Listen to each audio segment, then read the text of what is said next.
Halo, sahabat dan kerabat di mana saja Anda berada. Salam damai, salam sehat. Saya Frederick Makitan jumpa lagi dengan Anda di ruang yang sama dalam acara Dia. Dan sebagaimana biasa dalam acara ini kita akan menelusuri jejak-jejak kaki Yesus pada 2000 tahun yang lampau di tanah Palestina. Dan kita akan mengunjungi peristiwa demi peristiwa. Dan ada satu peristiwa kali ini yang akan kita bicarakan. Dan nomor satu adalah kita coba mendengar dan menyimak apa yang dikatakan oleh Yesus dari mulut Yesus sendiri. Karena itulah perkataannya, itulah firman-Nya yang akan mengubah kehidupan manusia di sepanjang zaman. Now, get your message. Sahabat, 2000 tahun yang lampau di tanah Palestina, di provinsi Galilea di Israel Utara, di kota Kapernaum yang cukup terkenal, yang sering dijuluki The Town of Jesus. Ada satu peristiwa terjadi. Pada satu hari, hampir sepanjang hari itu, Yesus melakukan 3 macam pelayanan. Yang pertama di rumah ibadat, ketika ada satu peristiwa yang mencengangkan terjadi di mana Yesus mengusir roh jahat dari seseorang yang hadir di dalam rumah ibadat itu. Selesai, Yesus berjalan menuju tempat penginapannya, yaitu di rumah Simon Petrus, salah satu muridnya. Di sana ternyata ibu mertua dari Simon Petrus ini sedang sakit keras, demam api. Lalu Yesus menyembuhkan. Tetapi sementara itu di sekitar rumah Simon Petrus sudah berkumpul begitu banyak orang dari berbagai tempat. Mereka datang sebagai orang-orang sakit yang ingin disembuhkan. Mereka datang sebagai orang-orang yang juga dirasuk setan, yang ingin dilepaskan dari kerasukan itu. Dan Yesus melakukan pelayanan sepenuhnya. Dan hal itu terjadi hampir sepanjang malam.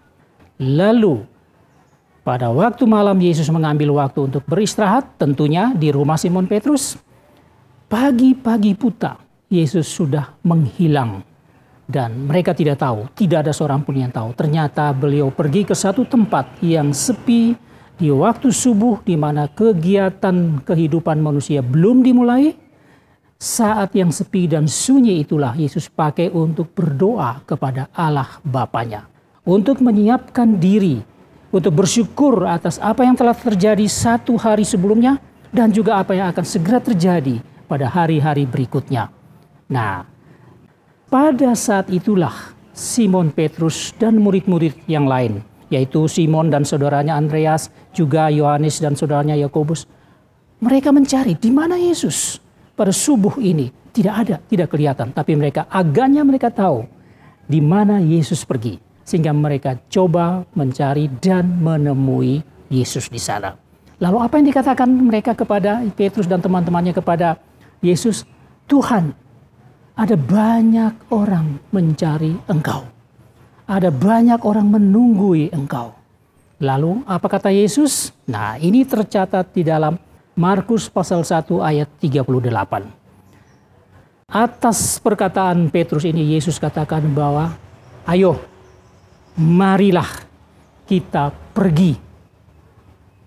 Karena Injil Kerajaan Allah harus diberitakan ke tempat-tempat lain, ke kota-kota yang lain di daerah Galilea ini. Mengapa? Karena justru untuk itulah aku datang, aku diutus. Itu yang pertama.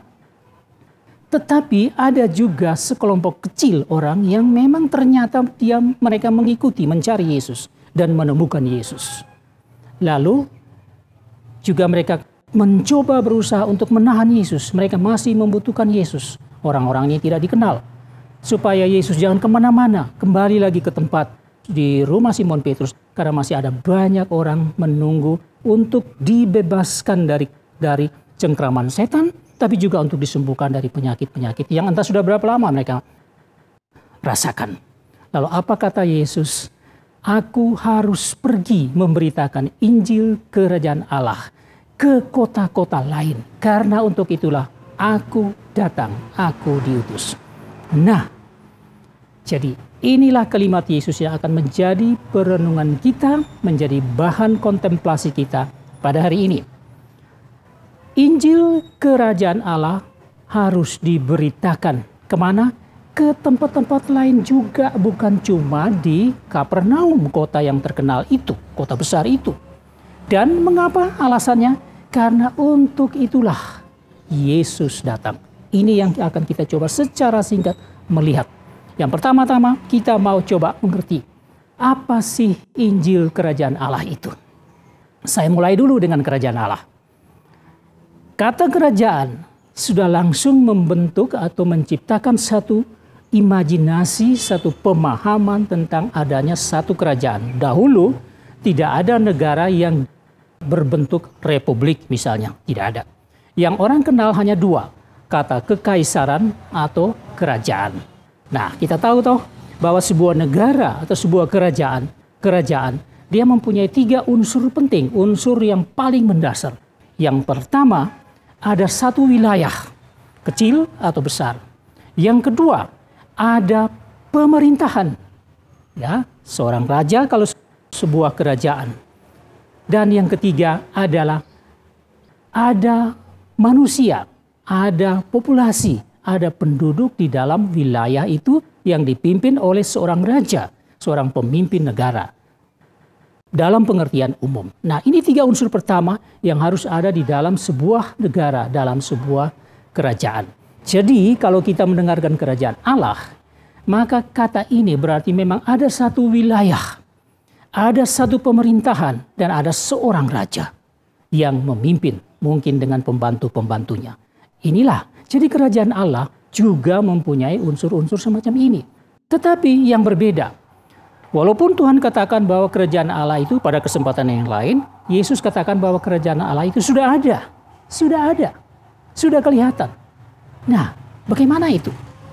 Jadi kerajaan Allah ini, dia tidak memiliki wilayah dalam arti satu benda seperti bumi, ya, seperti tanah yang luas, pulau-pulau dan air laut. Dia tidak dalam pengertian semacam itu. Tapi ada satu wilayah yang bersifat rohani. Wilayah ini adalah satu dimensi yang jauh lebih dalam, yang tidak bisa dilihat dengan kasat mata, tapi bisa dirasakan hadirnya wilayah itu. Dan ada satu pemerintahan, tapi pemerintahan ini pemerintahan oleh siapa? Tentu saja ada pemerintahan ini juga oleh orang-orang atau manusia-manusia yang dipilih oleh Allah. Dan rajanya siapa? Ya, mesti adalah Allah sendiri. Ini pemimpin tertinggi di dalam kerajaan Allah ini. Dan siapa populasinya? Siapa penduduknya? Itulah orang-orang secara fisik, tetapi yang harus dilihat adalah satu kehidupan dalam dimensi yang lebih dalam. Jadi, saya boleh katakan bahwa ini adalah sebuah kehidupan rohani. Tetapi kehidupan rohani itu ada di dalam kehidupan secara fisik, di dalam wilayah secara fisik, dan dipimpin oleh Tuhan yang meski tidak dapat dilihat dengan kasat mata, dengan mata kepala kita, tidak bisa didengar suaranya dengan kuping kita ini, tetapi kita bisa mendengarkan dengan secara roh. Artinya roh kita bisa mendengarkan suara Allah, suara Raja kita, dapat juga bisa melihat Dia di dalam kondisi rohani kita. Nah, inilah kerajaan Allah. Saya akan teruskan. Kalau begitu, apa itu Injil? Nah, saya tidak akan menggunakan bahasa-bahasa teologi yang mungkin agak sedikit rumit untuk kita pahami. Tapi saya mau mengatakan secara sederhana saja. Injil itu kabar baik, demikianlah definisi umum yang kita tahu. Kabar baik apa? Kabar baik itu adalah kabar tentang pengampunan dosa. Kabar tentang keselamatan di dalam Tuhan. Tidak saja sekarang, tapi terutama adalah setelah kehidupan di bumi ini. Dan Injil itu juga adalah kebaikan. Injil itu terutama itu adalah kebenaran yang berasal dari Allah. Bukan kebenaran yang dirumuskan oleh manusia, tapi kebenaran yang berasal dari Allah. Dan di dalam Injil itu juga kita mengetahui kehendak-kehendak Allah yang seharusnya dilakukan sebagai hukum tertinggi di dalam kehidupan kita ini. Nah, Injil Kerajaan Allah. Jadi, satu kabar baik tentang apa yang saya sebutkan itu tadi yang ada di dalam Kerajaan Allah. Artinya di sini bahwa di dalam kerajaan Allah itu kita mengenal begini. Pembangunan kerajaan ini berada di atas dasar kebenaran. Kebenaran yang berasal dari Allah. Bukan kebenaran yang diciptakan oleh manusia. Dan kerajaan Allah ini memiliki sifat atau karakter antara lain. Di situ ada kasih yang tidak terukur dalamnya, tidak terukur lebarnya, tidak terukur berapa luasnya. Dan di situ ada juga kekudusan, satu hidup yang bersih dari segala macam motivasi rekayasa yang membuat menjadi kotor. Kehidupan itu harus kehidupan yang bersih. Jadi di dalam kerajaan Allah ada sifat kekudusan. Tadi di atas dasar kebenaran ada sifat kasih, ada sifat kekudusan, dan lain-lain di dalamnya adalah belas kasihan, ada pengampunan, ada pelayanan satu sama lain, dan seterusnya, dan seterusnya. Jadi hal-hal ini ada di mana? Ya, ada di dalam kehidupan secara fisik. Ada di dalam kehidupan manusia sebagai penduduk dari kerajaan Allah itu.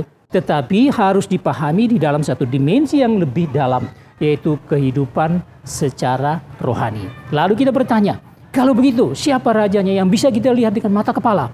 Nah, ini dia pertanyaan paling penting. Yaitu kerajaan Allah, Injil itu ada di dalam diri Yesus Kristus. Dia adalah firman Allah yang menjelma menjadi manusia. Sehingga bisa kita tatap dia, bisa kita sentuh dia, bisa kita berkomunikasi dengan dia sebagai manusia biasa.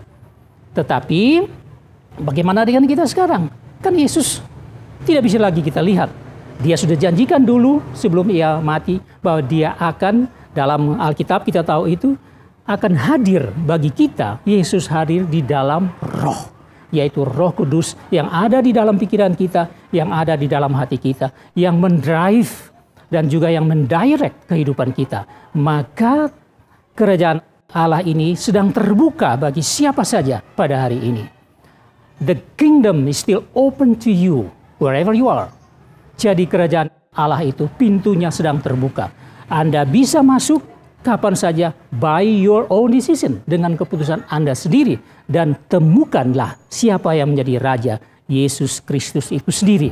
Nah, jadi kalau Yesus katakan bahwa aku datang diutus untuk memberitakan Injil dan kerajaan Allah, dia datang untuk memberitakan dirinya sendiri kepada manusia, agar manusia melihat inilah Yesus, raja kerajaan Allah, yang satu-satunya anak tunggal Allah, yang dikehendaki Allah, yang diberikan segala kuasa untuk memimpin kerajaan ini, kerajaan rohani, tapi yang sudah ada di bumi. Baiklah, sahabat dan kerabat, sampai di sini dulu jumpa kita, dan saya Frederick Magitan mengucapkan banyak terima kasih atas perhatian Anda. Sampai jumpa lagi pada edisi yang berikut. Get your message, have a good day, and see you next time.